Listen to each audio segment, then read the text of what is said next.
ప్రతిష్టాత్మకమైన ఆ కీలక పదవులు ఆ ఎమ్మెల్యే అనుచరులకే దక్కడంతో ఒక్కసారిగా సీనియర్లు షాక్కి గురయ్యారట. మొదటిసారిగా గెలిచిన ఎమ్మెల్యేకు ఇంత ప్రాధాన్యత ఏంటని చర్చించుకుంటున్నారట. 40 ఏళ్లకు పైగా పార్టీలో కీలకంగా వ్యవహరించిన తమకు లేని ప్రాధాన్యత ఆ కొత్త ఎమ్మెల్యేకి దక్కడానికి కారణం ఏంటని అంతర్మథనం చెందుతున్నారట. అయితే ఆ ఎమ్మెల్యే యువ నాయకుడితో సన్నిహితంగా ఉండటంతోనే అధిష్టానం నుంచి అంత ప్రియారిటీ ఇస్తున్నారని పొలిటికల్ సర్కిల్స్లో టాక్ వినిపిస్తోంది.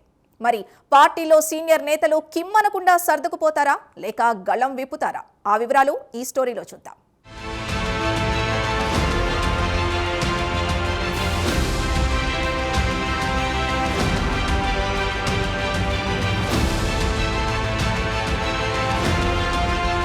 రెండు 2024 ఎన్నికల్లో మొట్టమొదటిసారిగా పెదకూరపాడు నుంచి పోటీ చేసిన సీనియర్ వైసీపీ నాయకుడు నంబూరు శంకర్రావుపై విజయం సాధించారు భాష్యం ప్రవీణ్. టీడీపీలో అత్యంత ప్రభావితమైన కీలక నేత నారా లోకేష్కు అత్యంత సన్నిహితంగా ఉండడం, యువనేత ఆశీస్సులు ఉండడంతోనే సీనియర్ నేత 2 సార్లు ఎమ్మెల్యేగా గెలిచిన కొమాలపాటి శ్రీధర్ను పక్కనబెట్టి భాష్యం ప్రవీణ్కు సీటు కేటాయించారన్న టాక్ నడిచింది. ఉమ్మడి గుంటూరు జిల్లాలో కీలకమైన 2 పదవులను తన వారికి ఇప్పించుకుని వార్తలలో మరోసారి నిలిచారు భాష్యం ప్రవీణ్. గుంటూరు రూరల్ పరిధిలో ఉన్న గుంటూరు మిర్చియార్డ్ చైర్మన్ పదవిని తనకు అత్యంత ఆప్తుడైన కుర్రా అప్పారావుకు, పల్నాడు జిల్లా టీడీపీ అధ్యక్ష పదవిని తన ఫాలోవర్ జానీకి ఇప్పించారన్న టాక్ నడుస్తోంది.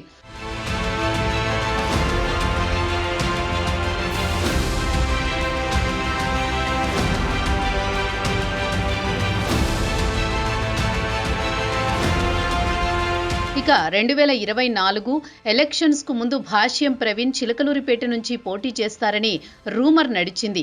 సీనియర్ నాయకుడు మాజీ మంత్రి ప్రతిపాటి పుల్లారావును పక్కనబెట్టి ఆ సీటు ప్రవీణ్ కు ఇస్తున్నారన్న వార్తా గుప్పుమంది.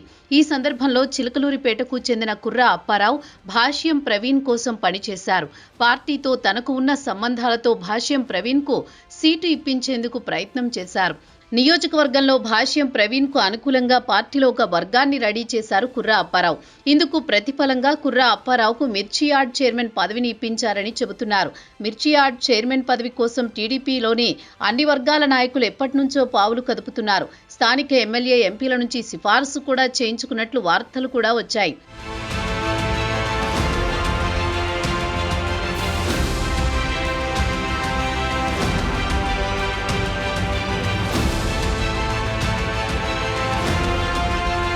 ఇకపోతే జనసేన, బీజేపీ నాయకులు సైతం తమ పార్టీ నుంచి సిఫార్సు చేయించుకుని చైర్మన్ పదవి పొందాలని తీవ్రంగా ప్రయత్నించారు. మారిన సమీకరణాల దృష్ట్యా ఓసీకి ఈ పదవిని కట్టబెడతారని తెలిసి కూటమిలోని ఓసీ నేతలు చేయని ప్రయత్నం లేదు.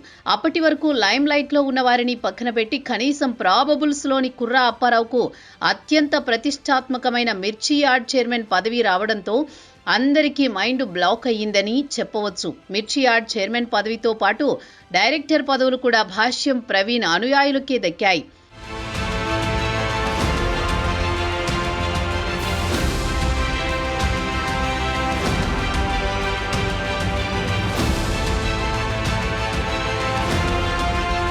మరోవైపు పల్నాడు జిల్లా టీడీపీ అధ్యక్ష పదవి ఊహించని విధంగా ఒక సామాన్య కార్యకర్తను వరించడంతో పార్టీ వర్గాలు విస్తుపోయాయని చెప్పవచ్చు. సామాన్య కార్యకర్త జానీని ఈ పదవి వరించడానికి కారణం భాష్యం ప్రవీణ్ చాణక్య నీతి అట. పల్నాడు జిల్లా టీడీపీ అధ్యక్ష పదవిలో కొమ్మాలపాటి శ్రీధర్ ఉండగా ఆయనను తొలగించి జానీకి కట్టబెట్టడం జరిగింది. కొమ్మాలపాటి శ్రీధర్ పెదకూరపాడు మాజీ ఎమ్మెల్యే. 2024 ఎన్నికలలో చివరి వరకు సీటు కొమ్మాలపాటికి కేటాయిస్తారని అందరూ భావించారు. అయితే లోకేష్ అండతో అనూహ్యంగా భాష్యం ప్రవీణ్ దక్కించుకున్నారు. ఆ సందర్భంలో కొమ్మాలపాటిని పల్నాడు జిల్లా అధ్యక్షుడిగా నియమించారు. అయితే సామాజిక సమీకరణాల కారణంగా జిల్లా అధ్యక్ష పదవుల్లో సమన్యాయం చేసేందుకు అధిష్టానం సిద్ధమైనట్లు వార్తలొచ్చాయి. పల్నాడు జిల్లాలో మైనారిటీకి అవకాశం ఉంటుందని తెలుసుకుని పావులు కదిపారట భాష్యం ప్రవీణ్.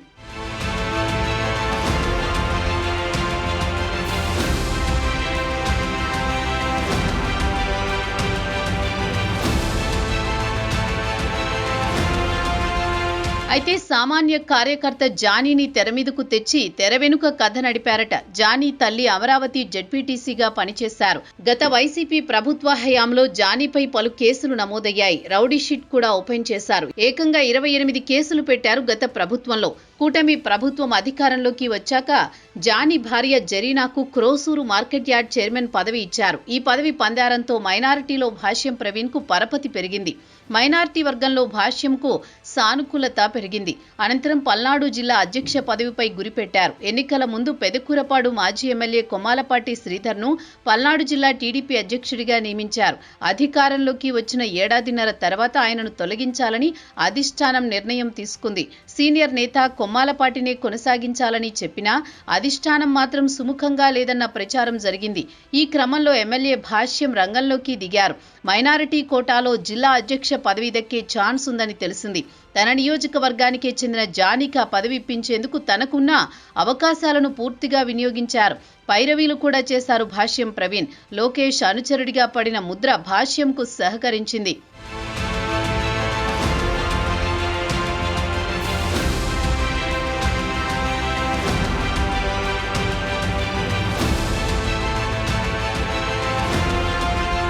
మొత్తానికి పల్నాడు జిల్లాలో 2.5 లక్షల మైనారిటీ ఓటింగ్ ఉండడం మరింత కలిసి వచ్చింది. తాను అనుకున్నట్లే తన అనుచరుడు జానీకి టీడీపీ జిల్లా అధ్యక్ష పదవిని ఇప్పించడంలో లోకేష్తో ఉన్న సన్నిహితం, అధిష్టానం ఆకాంక్షలకు అనుగుణంగా వ్యవహరించడం ద్వారా అనుకున్న లక్ష్యాన్ని చేరారని పొలిటికల్ సర్కిల్స్లో టాక్ అనిపిస్తోంది. ఉమ్మడి గుంటూరు జిల్లాలో అత్యంత కీలకమైన మార్కెట్ యార్డ్ చైర్మన్ పదవి తన అనుయాయుడైన కుర్రా అప్పారావుకు, పల్నాడు జిల్లా టీడీపీ అధ్యక్షుడిగా తన ఫాలోవర్ జానీకి ఇప్పించడంలో భాష్యం సక్సెస్ అయ్యారు. అయితే పార్టీలో 40 ఏళ్ల నుంచి కీలక పదవులు అనుభవించిన నేతలకు ప్రాధాన్యత లేకుండా పోయిందని ప్రచారం జరుగుతోంది. కనీసం వాళ్లను సంప్రదించకుండా కీలకమైన పదవులు తన వారికి కట్టబెట్టడంతో మౌనం వహిస్తున్నారట. జరుగుతున్న పరిణామాలు నిశితంగా గమనిస్తూ గుంభనంగా ఉన్నారని అంటున్నారు. భవిష్యత్తులో ఈ నేతలు కామ్గా ఉంటారా లేక సమయం చూసి తమ నిరసన గళం వినిపిస్తారో వేచి చూడాలి.